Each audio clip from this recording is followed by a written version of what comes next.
કોળી ઠાકોર સમાજના કાર્યક્રમમાં ઋષિ ભારતી મહારાજે કોળી ઓબીસી એસસી એસટી સમાજને બ્રાહ્મણ પંડિતો દ્વારા રચેલ ગ્રંથો પછાત સમાજને ગુલામ બનાવવા માટે લખેલ છે ધર્મના નામે ગુલામી છોડવા અપીલ કરી હતી।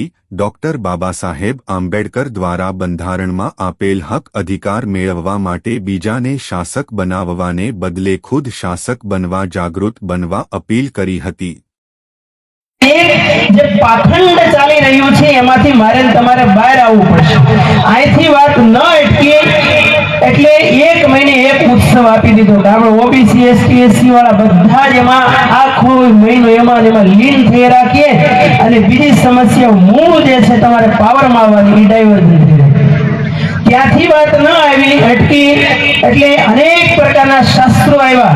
હું ખુદ ભાગવત કથાકાર સંગીતમાં તમે સાંભળો ને તો મોરારી બાપુ રમેશભાઈ સાઈડમાં જતા રહે પણ મેં કથાનો ત્યાગ કરી દીધો।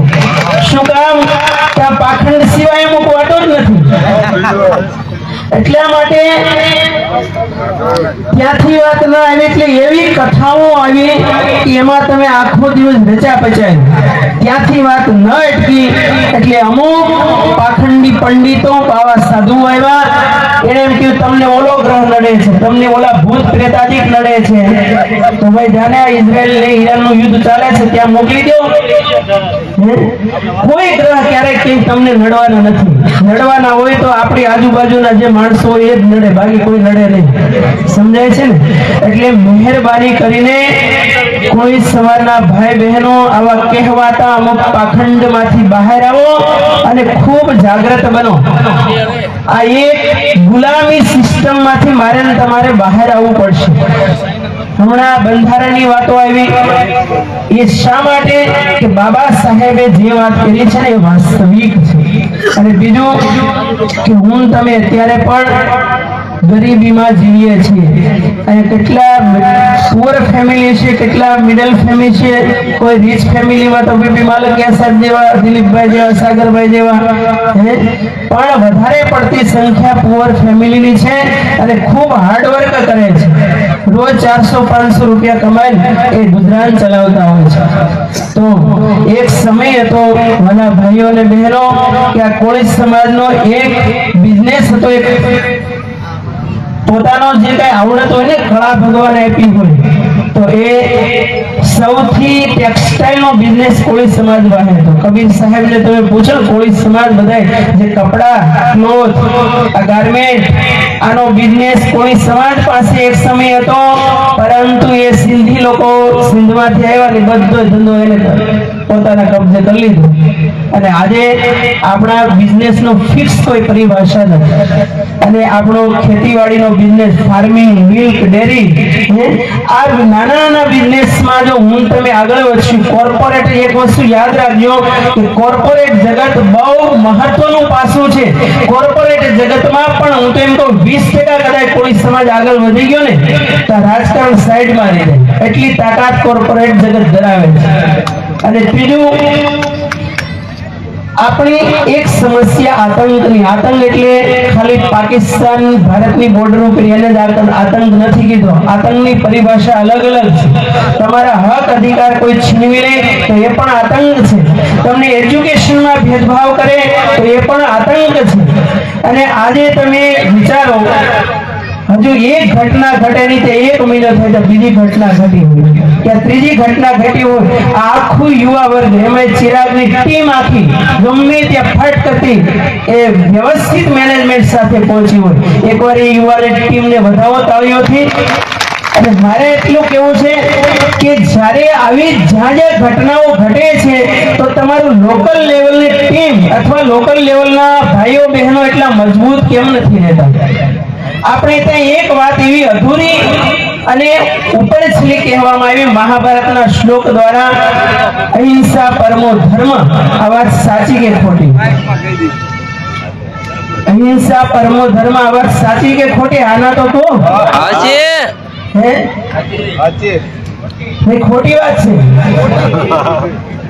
મહાભારતનો આવો શ્લોક માત્ર આપણને જ ભણાવવામાં આવ્યો ને આપણને એકદમ માય ટાંગલા કરી દેવામાં આવ્યા। લીમડી વિધાનસભાની વાતો હમણાં પિન્ટુએ ખૂબ સરસ મૌલિક શૈલીમાં કરી. આજે તમે વિચારો કે 2,39,000 મતદાતાઓમાંથી 1,40,000 મતદાતાઓ એટલે બીજો ભાગ થયો. સિંગલ ખાલી સમાજ હાલ્યો જાય ને તોય આ સીટ ઉપર કોળી સમાજ આવી જાય. પણ મહેરબાની કરીને હું તો એમ કહું કે આ વિસ્તારમાં કોળી ને ઠાકોર સમાજ બંને ભાઈઓ છે. 5-5 વર્ષના વારા કરી નાખો. સમજાય છે કે 5 વર્ષ આ ભાઈ 5 વર્ષ આ ભાઈ. નહીતર પછી તમે ગમે એટલો પુરુષાર્થ કરશો, પૈસો વપરાશે, તમારો સમય બરબાદ થશે, એનર્જી બરબાદ થશે અને પરિણામ તો કે શૂન્ય. એટલે આવી મૂર્ખામી ન કરો અને સમજો તો સાનમાં બહુ સારું છે. અને અમે સંતો આવ્યા, આજે તમે પૂજ્ય વાલજી બાપા, શિવગીરી બાબુ, પૂજ્ય માતાજી એટલું બેઠા, લાભુગીરી બાબુ, અખાડામાં એવું ખૂબ મોટી જવાબદારી છતાં સંતોને શું આપની પાસેથી અપેક્ષા રહે? ધનની અપેક્ષા જરાય નથી હો. અને એક વિચાર તો તમે કરો કે આખા વિશ્વનું ખાલી અનુસંધાન કરો ને તો 26 કરોડનો આપણો મોટો પરિવાર કોઈ સંગઠન પાસે પણ નથી. આ એક થયો તો શું ધારે? એટલા માટે ફરી મારી એક કરબંધ વિનંતી રહેશે કે આપ સંકલિત થાવ અને જાગૃત થાવ અને કારણ વગરના કોઈના પણ શિકાર ન બનો. આપણે બને છે શું, ઇલેક્શનનો સમય આવે, એક દ્રષ્ટાંત સંક્ષિપ્તમાં કઈ પૂરું કરું. સરપંચનું હમણાં સ્થાયી સ્વરાજ્યનું ઇલેક્શન મને અર્જુન કહી ગયો, વાત દોહરાવું છું કે આ વિસ્તારમાં ડેલિગેટની સીટ હોય, તાલુકા જિલ્લા ડેલિગેટની સીટો હોય, સમાજનું આટલું બધું યોગદાન હોય, પરંતુ અમુક કહેવાતી પાર્ટીઓએ સ્થાન આપવામાં જ્યારે પાવરમાં આવવાની વાત આવે સાઈડમાં ઇગ્નોર કરી દે છે. આ કડવી વાત છે કે નહીં લીમડીની? છે ને? અત્યારે પદો અપાયા, પદો કોને અપાયા વિચાર તો કરો. આ દુઃખની વાત કહેવાય. અને એના માટે હું તો એમ કહું, સમાજ એક એવો ભોકાલ, એવો ભય, એવું વાતાવરણ પેદા કરો સામે વાળાને ડર લાગવો જોઈએ. નહીતર તો સાઈડમાં કરે, આ તો આ સમાજના છે, મત આવે ત્યારે થઈ એને 200 રૂપિયાની કોથળી કે થોડુંક જમણવાર કરી દેશું અને પૂરું. પણ ખાલી આપણું અસ્તિત્વ આટલામાં છે, દુઃખ થવું જોઈએ. એટલા માટે ફરી આ સમાજ બેઠો થાય. ભવિષ્યમાં હું તો વારે કહું છું, પોઝિશનમાં નથી જવું, પાવરમાં આવો. અને પાવરમાં આવો તો જ માનધાતા મહારાજ વેલનાથ બાપાના આપણને આશીર્વાદ થયા કહેવાય. ફરીથી આ કાર્યક્રમને ચરિતાર્થ કરવામાં, સફળ બનાવવામાં સંજયભાઈ, કરમશીભાઈ અને એની સમગ્ર ટીમને અમારા સંતો વતી બધાને ખૂબ આશીર્વાદ છે કે આવા કાર્યક્રમો એક તાલુકે બધાએ જે તે વિસ્તારના આગેવાનો કરતા રહો અને સમાજને જાગૃત કરતા રહો. અને એમાં જે સારા વક્તાઓ છે, સમાજને જાગૃત કરવા માટેના પુરુષાર્થ કરી રહ્યા છે, એને સ્ટેજ આપો અને સમાજને બે સારી વાતો કરી શકે. અને આ શું